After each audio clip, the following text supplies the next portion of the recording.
5। এরপর আমি সবগুলো লুপের ভেতর দিয়ে একবারে কুশি ইন করাবো এবং এই যে প্রথম যে স্টিচটা ছিল যেখান থেকে আমি আগের রাউন্ডের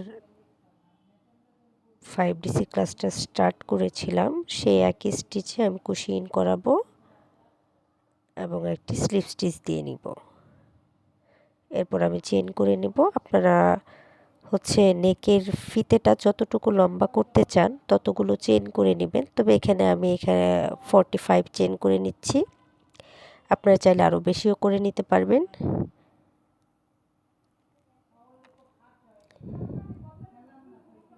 এখন আমি এই যে দুইটা নেক দেখতে পাচ্ছেন, দুই পার্ট আর কি, এই দুইটা স্লিপ স্টিচ দিয়ে জয়েন করে নিব। প্রত্যেকটা স্টিচে আমি একটি করে স্লিপ স্টিচ দিব, প্রথম পার্ট এবং সেকেন্ড পার্ট মিলিয়ে। যেহেতু আমি 46 চেইন দিয়ে এই নেকটি করেছি, অর্থাৎ আমার টোটাল স্লিপ স্টিচ হবে 46। সবগুলো স্টিচেই আমি একটি করে স্লিপ স্টিচ দিয়ে নিব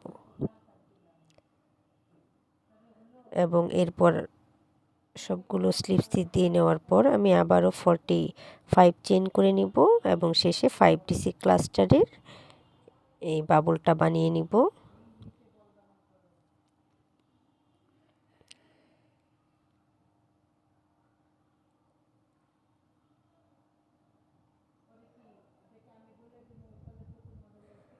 তো আমার এই রাউন্ড শেষ হয়ে গেছে। এখন এই যে কর্নারে দেখতে পাচ্ছেন এই অংশের কাজটুকু আপনারা নিডল দিয়ে করবেন। আমার কাছে নিডল না থাকায় আমি আপনাদের ক্রোশেট হুক দিয়ে দেখাচ্ছি, তবে এই অংশটা নিডল দিয়ে করলে খুবই সুন্দর হবে এবং কাজটাও সুন্দর হবে।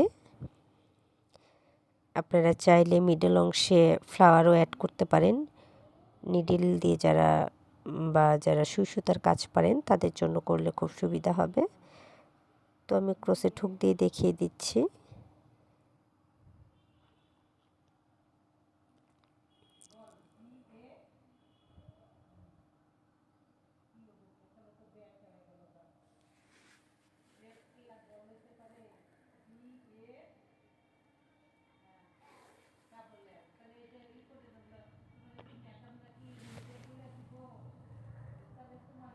নিডল দিয়ে করলে এই অংশের কাজটা একটু ইজিলি করা যাবে।